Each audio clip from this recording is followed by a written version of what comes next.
Jaworski is the proud superintendent. At this time, this meeting is officially called to order. Ms. Colquitt, please call the roll. Ms. Temple, Ms. Williams, Here. Ms. Person West. Here. Ms. McLean, Here. Dr. Redis. Here. Ms. Wonkum, Here. Mr. Still. Executive closed session. Executive closed session per North Rock School District Policy 1.14A stating that private or closed discussion by the board may occur as a part of a regular or special board meeting. Executive sessions may be held only for the purpose of considering employment, appointment, promotion, demotion, the discipline of the resignation of an employee, or to discuss matter of pupil punishment, if requested by parent or legal guardian. No resolution, agreement, or motion considered in the executive session shall be legally binding unless the board reconvenes in a public session and present the item for vote of the membership. In addition, Arkansas Code 6-15-1305 states, A, conducting a comprehensive school safety assessment every 3 years that is reviewed by the Public School Board of Directors and Administrators of an open enrollment public charter school governing body. The comprehensive school safety assessment will require under subdivision I-2A of this section shall be solely for the purpose of ensuring student safety, not to be a public record and not to be available for public protection under the Freedom of Information Act of 1967, 25-19-101, and be conducted only in executive session convened by a public school district board of directors or an open enrollment public charter schools governing body.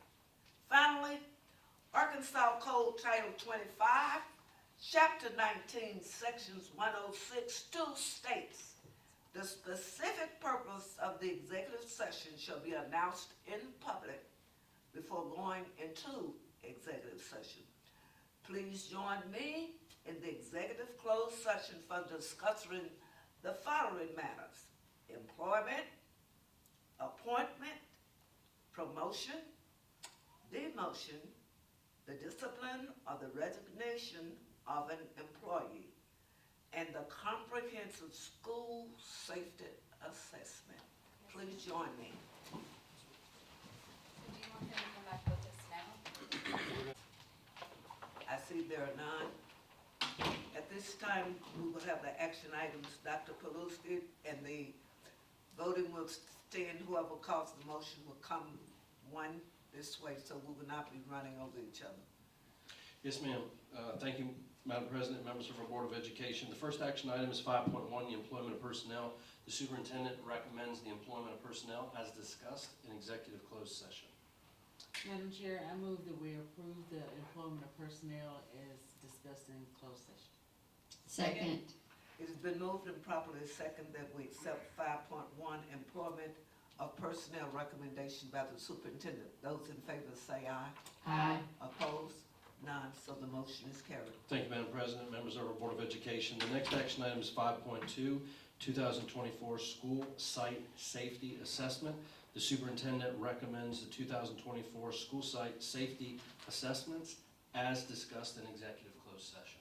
Madam President, Yes. I move that we accept the 2024 school site safety assessment as discussed in executive session. Second. It has been moved and properly second that we accept 5.2, the 2024 school site safety assessment. All those in favor say aye. Aye. Opposed? None, so the motion is carried. Thank you, Madam President. The next action item is 5.3, the 2024-2005 child nutrition contracts. The superintendent recommends the 2024-2005 child nutrition contracts as presented at the last regular board meeting. Madam Chair, I so move that we accept the child nutrition contracts for the school year 2024-25. Second. It has been moved and properly second, 5.3, 2024-25 child nutrition contracts. Those in favor say aye. Aye. Opposed? None, so the motion is carried. Thank you, Madam President, members of our Board of Education. The next action item is 5.4, legal transfers. The superintendent recommends the legal transfers as presented to you this evening. Madam President, I Yes. move that we accept the legal transfers as presented. Second. It has been moved and properly second that we accept 5.4 legal transfers recommended by the superintendent. Those in favor say aye. Aye. Opposed? None, so the motion is carried. Thank you, Madam President. Next action item is 5.5, Community Service Learning Partnership Application. The superintendent recommends this Community Service Learning Partnership application as presented in the special session. Madam President, Yes. I so move that we accept the Community Service Learning Partner application by Immaculate Conception Church. Second. It has been moved and properly second that we accept 5.5 Community Service Learning Partner application. Those in favor say aye. Aye. Opposed? None, so the motion is carried. Madam President, I move that we adjourn and go into workshop. Second. It has been moved and properly second that we adjourn and move to the special workshop. Those in favor say aye. Aye. Opposed? None, so the motion is carried. Thank you, Madam President. Members of the Board of Education will work right into our workshop session. The first information item is 1.1, ticket price increases for athletic events. And I'd like to ask my colleagues, Mr. Brian Brown, our Chief Financial Officer, and Coach Wes Ballon, our Director of Student Athlete Development.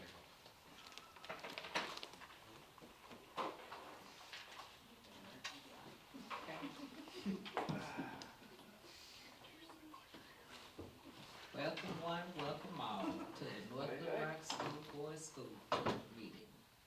Been a while, glad to be here. Welcome, Coach. Welcome, Mr. Brown. Take it away. Sorry. Okay, good evening, and thank you for having us.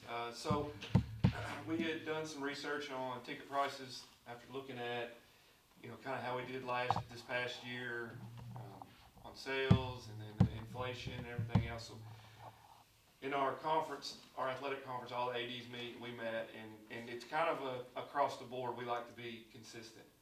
So if you're at North Little Rock on Friday night and you go to Bryant the next Friday night, you expect to pay the same price. That's just kind of a conference, gentleman's agreement. So after meeting this summer and everything, we had talked about what we were going to do, and all but I believe one in our conference is in agreement on what we're proposing today. So in 23-24, our ticket prices, as you can see there, for 9th to 12th grade games was $5, and for 7th and 8th grade it was $4. And also, we went to the online sales and we ate the consumer charge, which was 75 cents. So really, a $5 ticket, we were only getting $4.25, and so it was kind of tough. So we're asking for, along with most of the teams in the schools in our conference, to go to 7 for 9th to 12th grade and 5 for 7th and 8th grade games. And that would help offset some of those costs that we're running into, also keep us consistent, like I say here, with most of the teams in our conference. They're increasing their prices, it'll keep the consistency throughout our conference, as well as support that funding that we need for the athletic program. Any questions? Question, Ms. Walker? Yes, I'm all for this, thank you. Mhm. So my question is though, I know last year we had the online ticket sales. Are we going to be online ticket sales only, or are we going to be able to do a debit or credit at the gate now with a kiosk of some sort? Both. So we purchased, so after the state tournament, Mr. Brown loaned us some in the concession stand, and it was what we needed. So we went ahead and bought 3 of those for the athletic department. So we can use them in Wildcat City, we can use them at the gate, we can use them anywhere. And so they created a fund where that money would go in. So Yes, that will be an option, moving forward. Perfect, very good, thank you. You're welcome. Ms. West? I don't have any questions. I mean, I think that the prices are still fair and they're in line to what, I mean, not too far off from when I graduated, long time ago. So, I think it was like $2 or $3 in, so it's still pretty comparable. That's because they were 50 cents when she graduated. But, I mean, it's still pretty, she gonna give me, it's pretty, fair, and I think it'll still be, you know, something that's affordable for families, so. Okay. And I would add that PCSD went to this last year. Okay, And they actually charged, it was $7 online or $10 in cash Ooh. in Pulaski County. So we're still, well, at least at Silver Hills, I'm guessing they were consistent across the board, but, so it's not anything that the people in this area haven't already seen. okay. Okay, Ms. McLean? I was just wondering, so you're still going to absorb that cost, or No, you ma'am. will not absorb the cost? We did that for the first year, just implementation to, since we, our goal was to keep the ticket prices the same for, all the patrons, because we hadn't been here to the board and had that approved. So we ate the convenience fee, so the patron was not having to pay more than the ticket price. So when a patron goes online to purchase the ticket, they're gonna have to pay an additional convenience fee? Right. And is that gonna be around 75 cents again, or? Yeah, I'm sure it is. And I will add that's, in our conversations and our meetings with all the athletic directors and other school districts, that's what they do as well.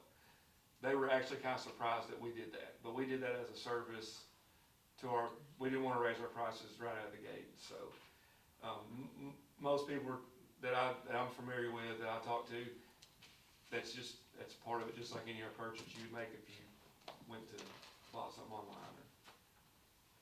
So, you know, the way that works is we either raise our ticket price to help offset that, or we pass that along as an exact cost to the consumer. And passing it along gives, you know, we would raise our ticket price by $1, we wouldn't deal in cents. So it's actually best to just pass that convenience fee along to the patron. We get our full ticket price, they pay whatever the exact transaction fee is, and it's the best in both situations there. Very transparent. Yes. Okay. Thank you. Mr. Director, Yes, ma'am. would you tell me, is it just the parents that take care of the concession for you? You know, I do know the cost of food and everything is also going up. But do you all get any revenues from this, from monies that are taken up at the concession stand? In football or? Football or basketball, whatever? Well, in football, it's the band booster that runs the concession stands. Now, Ms. Walker and I and her husband have had talks about possibly working out something where we could, athletic department, you know, but they own all the equipment, it's fully, you know, they've got, we don't have any of those, it wasn't set up that way. So, to answer your question, as far in football games, no, that money goes to the band booster. But like Wildcat City, that we'll be opening that again this year. That money goes to the athletic department as a fundraiser. Volleyball and basketball both do their own concession stands, and that's a fundraiser for them. And baseball, the city of North Little Rock handles theirs. We don't get any of that, and softball does theirs. So it's about all we get as far as the concession stands go. I know you just got on board, but have you considered any major fundraiser you could have, you know, that could really help you all in supporting things that you need? Yes, You know, ma'am. that the board is trying to hire you help that you need. Mhm. Maybe if we, you know, the community could tie into you to find out maybe, or we could have one big thing annually every year to really bring in some, you know, to help you in the other areas of your sports. Yes, ma'am. We have talked about that. One thing we are gonna do, and I haven't, you kind of beat me to the punch, but we're bringing back Meet the Charging Wildcats this year. So, there's a spoiler, but, We're gonna do it on the Wednesday, the first week of school. We're gonna have food, we're gonna, sell hamburger and hot dog plates. We got a few surprises and then all the kids that are in the fall, including the middle school, we've never done that before. We're gonna bring them all in. That'll be all your volleyball, your football, your cheer, your dance, golf, everybody that's about to participate. They'll all come, their families can come. We're not gonna charge entry, but we will sell gear in the Wildcat store. So, Ms. Shonda and Coach Faulkner are here with me today. Ms. Shonda's just joined our team. She's in charge of Wildcat City, and so she's real excited. She'll have that up and running, so we'll be selling gear, signs. That'll help as a fundraiser, so we're hoping, but we didn't want to charge to get in for that. We want everybody to be able to come in and enjoy that. So I don't know if that's a big fundraiser, but we should be able to produce some money to that. I have one other question. Any other board members have statements or anything? I want to ask you about really trying to build a collaboration within the community. I know we have 7 elementary schools, but I've never seen an administrative director. Maybe you'd have 3 schools one night. You know, I don't care whether it's you know when you're not gonna sell the big tickets, but they have to come with a parent or guardian? You're taking all the way out of our thunder, Yeah, Ms. Williams. spoiler alert. You're coming. spoiling everything here. Baker Mike. We're all over. Yeah. We got it. We're gonna have to do that. Yes, ma'am. You know, it hasn't happened, but you could think about the games where, you know, we won't have a pack house with Central or Catholic or something. But even if it's an intramural game, so that they can come out, So, divide the schools up and have 3 different at one time or 4 at one time with the parent or guardian. so, We got to do something to Yes, ma'am. involve the community. so we have 5 home football games, and we have 10 home volleyball games. So what we've done, is each football game, 2 elementary schools, and we've already divided who it's gonna be. So like week 1, I don't remember, let's just say it's Amboy and Glenview. We're gonna present all this at the Leadership Institute, but it'll be the Amboy Glenview night. So every student that goes to those schools gets in free.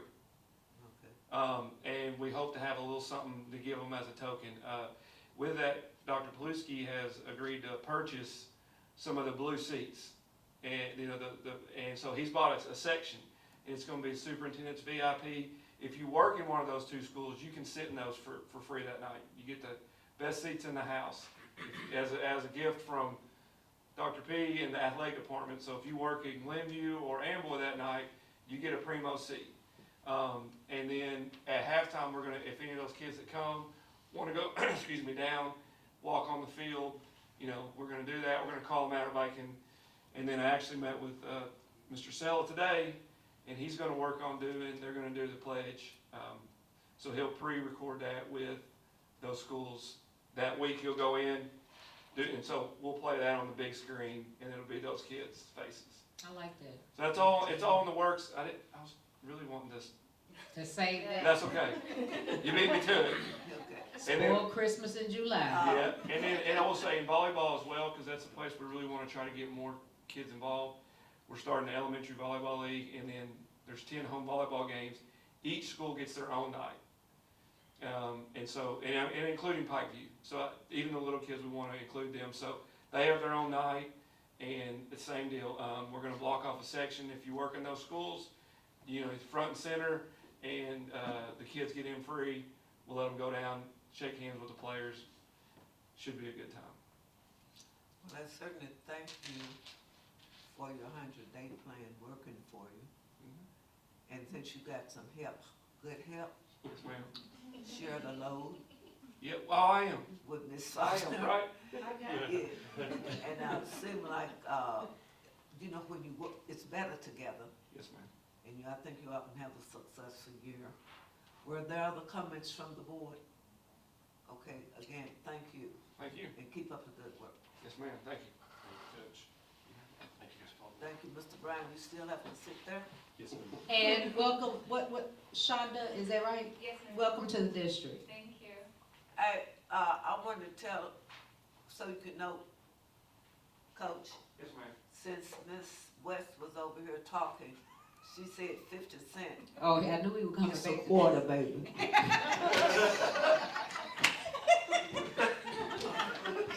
Before we go on, I know we did mention, but I just want to recognize her again, is Coach Faulkner for being our coordinator of student athlete development, and we're publicly, Coach, like to just congratulate you and being a part of that student athlete development, and I know you guys are gonna do great things, so we appreciate your leadership.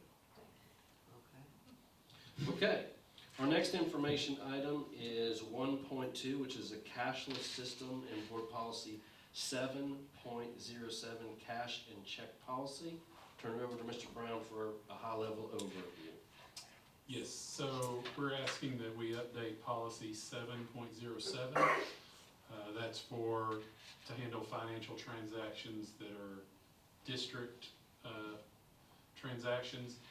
And we have not accepted checks in the most part in the last couple of years because we've had a vendor, we had a business relationship with a check guarantee company in the past, for about the past 7 or 8 years, where we accepted, if the district accepted a check and we had all of the required information on it, they would guarantee that check up to $500 if it was returned to us. And we would turn the check over to them, they would collect on that check as Arkansas law allows. That was their business. That business has since went out of business, and there is no other business like that in the state. So if we accept checks, we're in the collection business for ourselves on that. So we have steered our employees away from accepting checks for that reason. And then we're asking to update this policy as well to include cash in that. We're just, in this day and age, everything is available electronic. We can print QR codes for kids to do fundraisers where people can buy things, they can just do it electronically. We don't have to pass cash to kids and then cash into a teacher and then cash to an office, then cash to a bank. There's a lot of opportunity there for that to either be lost or be mishandled in ways, so we don't have to operate petty cash within a school office. Everything would be electronic, so we can have an ID badge, a QR code, or they can pay at a electronic terminal.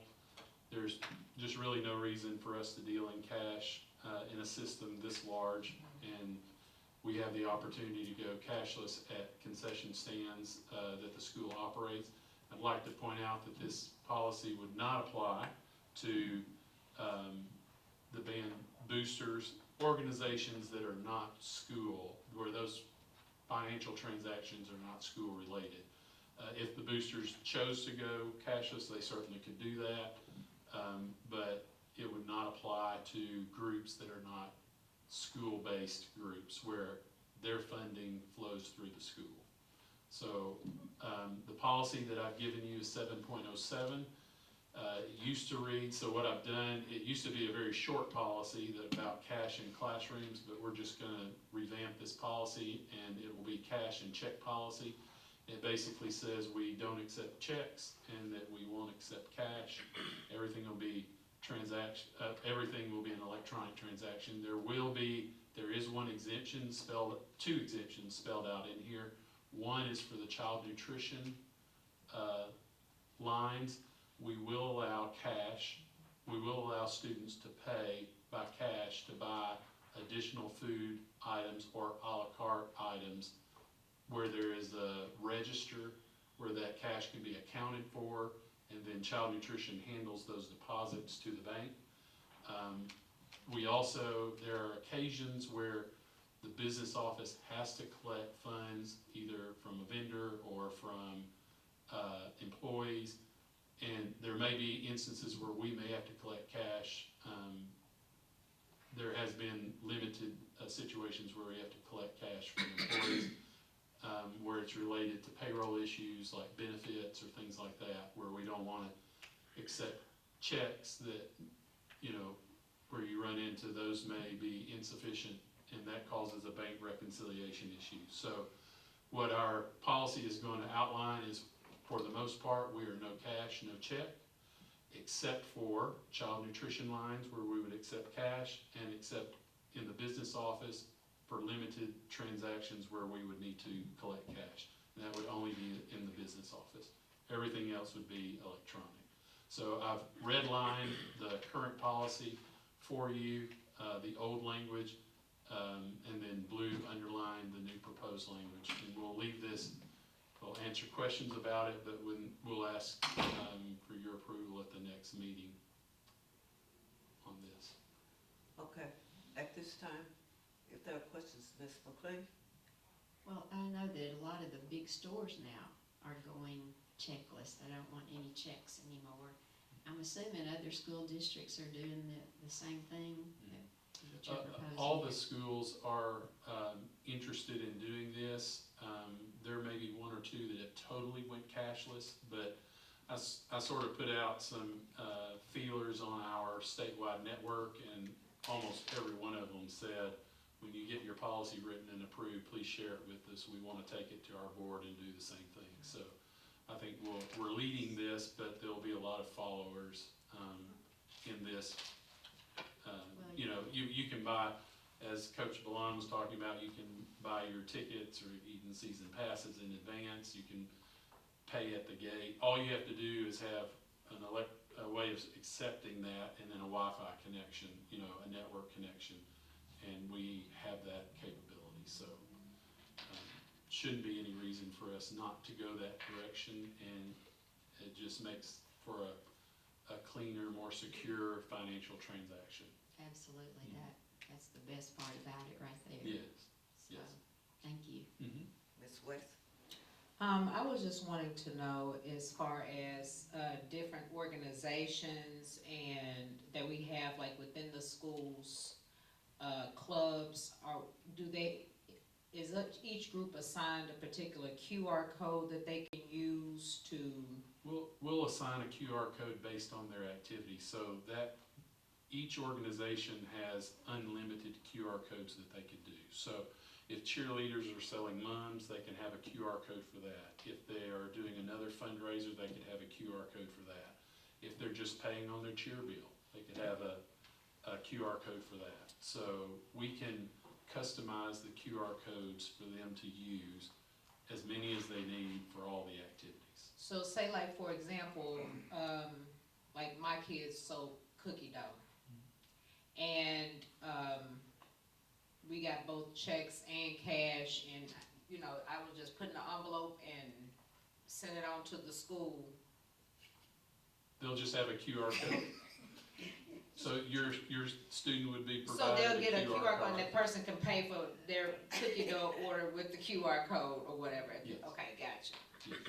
Again, Yeah, there'll be a dating QR code. You can just type in the amount that they're buying, and then there'll be a description, and you can just type in, they're buying chocolate chip, macadamia nut, and one each, hit pay. So with and that then- being said too, is there a processing fee for people using QR codes also? Okay, cause it's gotta go through the clearinghouse. Yes. Okay, gotcha.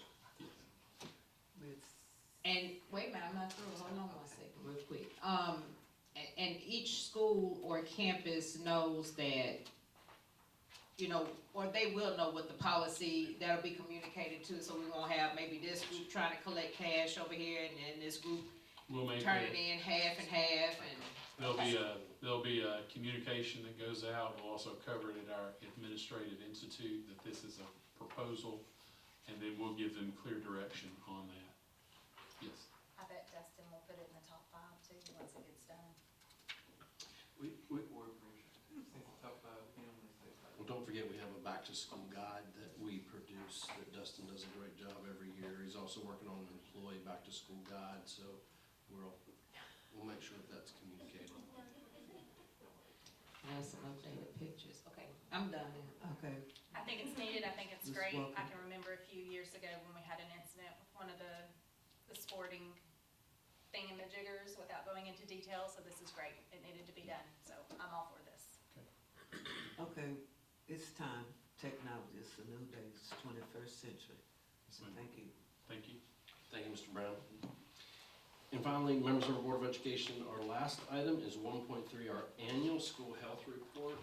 It's my understanding that we've never had a school health report. We have to, we're required to provide this information to the state. And so excited to have Nurse Green here and showcase and highlight what our great school nurses do for us every single day. So Nurse Green, welcome. Let me say real quick, I just realized that was even Nurse Green like maybe 5 minutes ago. I was like, is that our nurse right there? You look great. Thank you. Hello, girl. You look fabulous. Thank you so much. Hold on, let me get the clicker working. Put your Can't see. glasses on, I understand. Okay, thank y'all so much for having me tonight. So every school nurse in the state of Arkansas, we do a school nurse health survey at the end of the year. And it goes, basically they use this to assist in development of recommendations and baselines of the needs of our students in each buildings. This also helps with nursing competencies at the end for our summer conferences. What kind of continuing education do we need to have for all of our nurses? So we have a nurse in every elementary building. We do not have a nurse in Pikeview. We have one nurse at 6th grade, we have a nurse at 7th and 8th grade, and then at the high school and COE, we have 3 nurses. And then we have a nurse over at Academy, and we do have a couple of sub-nurses that come and help out. So with the health room data, we had a total of over 60,000 health room visits for the school year, which is up, I think last year we had about 50. We only sent home 1,600, almost 1,700 students. We had about 696 parent decisions. Basically, the kid's not, got a headache, whatever. The nurse will call, talk to the parent decides, hey, I'll just come pick them up. We sent back over 50,000 students back to class. But we did send 696 students for medical attention, several ambulance calls, and several broken bones. So the nurses administered over 17,000 meds for the school year. We had 7,800 medical procedures, which that is in and out caths, tube feedings. We have a student with a trach. It's something that a nurse can do. The trach is only a nurse, but we can train a para to do tube feedings and stuff, but a lot of times, depending on it, we typically do it ourselves. So we have a total of 3516 students with chronic medical conditions. That's basically your asthma, ADHD, diabetes. We completed 6670 health screenings. That is your vision and hearing, BMI, scoliosis. Of course, our top complaint is always a headache or a stomach ache. And then most days that our visits are always Mondays and Fridays. They want to go home on Mondays because they don't want to be there, and Fridays they're ready to start the weekend. Just a quick question. Any correlation with tests happening on those days? Feel Mr. Noble's given a test that Now day? maybe at the middle school and high school level, Oh, gotcha. I didn't know if there was a correlation But- between. typically no. I had That's- sometimes heard too, this particular one was test day, Well, I always look at it too. They haven't been at Right. school. They come back, the anxiety, everything, and that's that Monday, and then by Friday they're done. So one of the questions that is on the survey, they ask for the number of students missing at least 10% of more of the school year, whether it's excused or unexcused, and we had over 2,005 students. That was over the 10% of absences. Before we go on, Ms. Walker, do you have any questions? She has actually given us the data, if you read your packet when you got it. And if we can see this data I from always do bits. my homework, Mom. Okay. Always. So what I'm trying to say, we could go ahead and ask the question since we read it 7 days ago. Yes, ma'am. So at this time, it's on you. I have no questions. Great data. I'm sorry my kid's in one of y'all's offices often. Love you, mean it. It's all good. We love them all. Ms. West? I was just,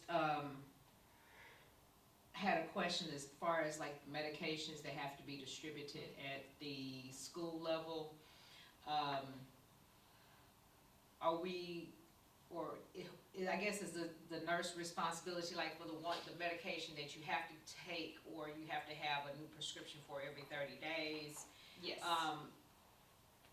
Here's a piece of paper. Is it like a reminder, maybe like, hey, you bowed down to your last week? Or? Yes, the Okay. elementary level is really on it. They call the parent, they send a note home, and typically 5 to 7 days prior to, and we'll send multiple Mhm. letters home, and phone calls, trying to, hey, don't forget, because too, certain medications you can't It's feel unavailable, right. until, that last couple of days before. And then, at the high school and middle school will send a letter home, a little note home saying, hey, you have this many pills. We will also call the parent, typically about 5 days. The high school, they do the same thing, but a lot of times the high school kids, they bring their own meds. Their parents don't drop them off. Every now and then you will have, because they drive. So even with high school, is the same policies in place where they're supposed to take Yep. that to the office and not Yes, it goes directly straight. self-distribute? Correct. Okay, Yes, gotcha. they cannot, nobody can carry any medication. The only medication any student in any of our buildings can carry is your emergency meds, Okay, which is Like your the EpiPen EpiPens. and albuterol inhalers, yes. okay, and that's what I was gonna ask about also as far as like the inhalers, Yes. okay. We have a form that the parent has to sign stating that they can self-carry.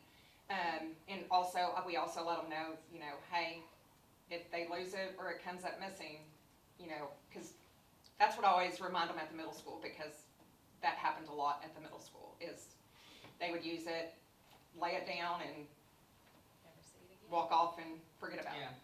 Yeah, And every health room also we have stock albuterol and we have stock EpiPens, okay, cool. so. Ms. McLean? I was just wondering, in your student total visits, that 60,000, do you look at how many repeat students you have that seem to come there maybe Monday, Tuesday, Wednesday, Thursday, and Friday? Oh, yeah. I mean, do you There- keep there are a tabs on lot- that, or? I always did at the middle school. Now, most of the nurses, we know the students that are gonna come in over and over and over and over. Right. And a lot of them, they just need that extra love that day. Sure. And then, the other thing was, we've got 60,000 visits, and this is for, That's for the whole district. And then I had it all broken down by each building. yes, Yes, but, I would like to see a percentage, so like you had the 60,500, sure. but then you had 1,694 sitting home, what percentage of that 60,000 is that? You So definitely don't want me doing that in my head, but that I would be nice I to will- see, absolutely. as, some of the other things like, what the top complaint is, Yeah, You know, the top complaint just- is always headache and Yeah. stomachache. right? That is always our number one complaint. That doesn't surprise anybody, I don't think, right? But no, I love seeing it, and I'd like to see that on each of those schools too, of, Absolutely. what's the student enrollment there, and then Correct. look at the visits, and then what's the percentage? And you can see by each school, Boone Park is one of our busiest elementary health rooms. They had over 5,000 visits, which most of the other buildings was pretty much, 25 to 26, with Lakewood being right behind them with 48. Indian Hills is also a very busy health room. Meadow Park, we did have our nurse out for 12 weeks on maternity leave, so those numbers are a little skewed with her being out, because when the nurse is out of the building, there's nobody to put data into the computer. And because if they go to the front office. Oh, Well, the that's front right. office doesn't have time, Right, to write a student's name down. They'll call the parent and just send them home. right, So that so our numbers are gonna be a little off. And then at Pikeview, when we did have a nurse there, you know, we only had 300 visits for the school year, but, you know, 13, 14 for last year. So these categories, is this some kind of form that you have like from the state, or is this just something? This that goes you into, created? so they put the data into eSchool, and then I run a report Okay, and, goes in and keep up eSchool. with all of the data Okay, for us. thank you. And then, of course, you see 7th and 8th grade had over 10,000 health room visits, which, you see the high school that has 3 nurses, they had 14. And then, day treatments does not, require them to have a nurse, so I was going out to day treatment twice a day to take care for one of our students who was newly diagnosed diabetic also. So, and I also go and do, vision and hearing screenings at the private schools for our students and, at the day treatments. And then we don't have anybody at Pikeview? And we have no one at Pikeview.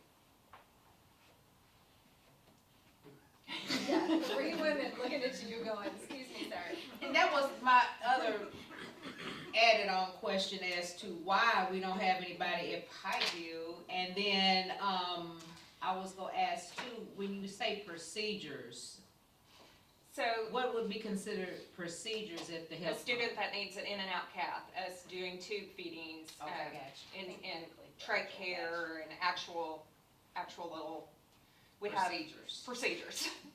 I was like, are they suturing the kids up in No. school or what? No, Okay, gotcha. now, some people probably would like us to, but we So can't why do that. y'all don't have a nurse at Pikeview? For like the little, for the tots?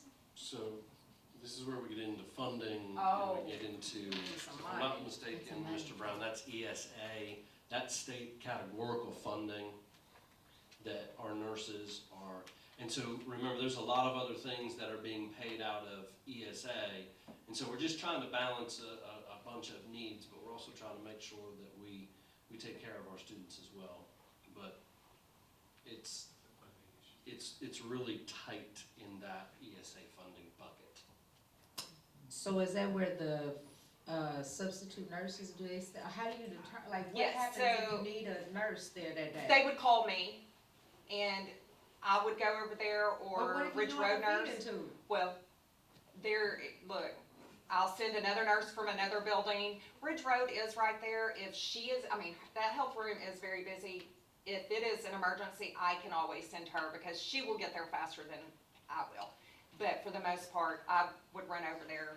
Maribel would call me, hey, we've got a kid that's sick, and I would just run over there and check them out before we, call a parent, because I don't want a kid just to go home who Right, doesn't need to go home. right. Okay. Board members, any other questions? Ms. Green, in that we've read your report and your data was so profound, and to the way you broke down all the schools and given us the chronic health conditions that you deal with, you are to be commended. Thank you. Very excellent report that you all turned into the state. And by the way, this is the first time we've ever heard a nurse's report coming to the board. And it's most appreciative being the first. So Ms. Green, you are the first. And I thank you so much for the time that you all put into this. And we were not in that, we had already read it and you had the data there and you had already combined it. There was not a need for you to reverse us like we first graders, okay? All right. Okay, Dr. P? Nurse Green, I have one question. Absolutely. How is your new office space? Wonderful. So Nurse Green is attached to Safety Services, so she's in the Octagon They building with work all together. Safety Services, so. So you don't have any little Mickeys going around the floor? Okay, No, it I is wanna ask beautiful. my- Yes, Ms. Green, do you all not, who does that, athletic department? I remember as administrators, beginning of the year, the board also needs to go through that thing if somebody have a heart attack, somebody CPR? have a stroke.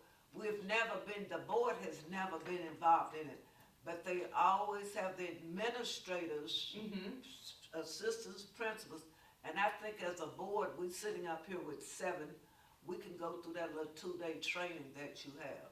It's one, you can come one day, we're having it July 29th for athletic coaches, which we're being, monitored for our renewal for our licensure to be able to teach CPR, so. You just gonna That have probably to would not be, watch. that would probably not be a good day.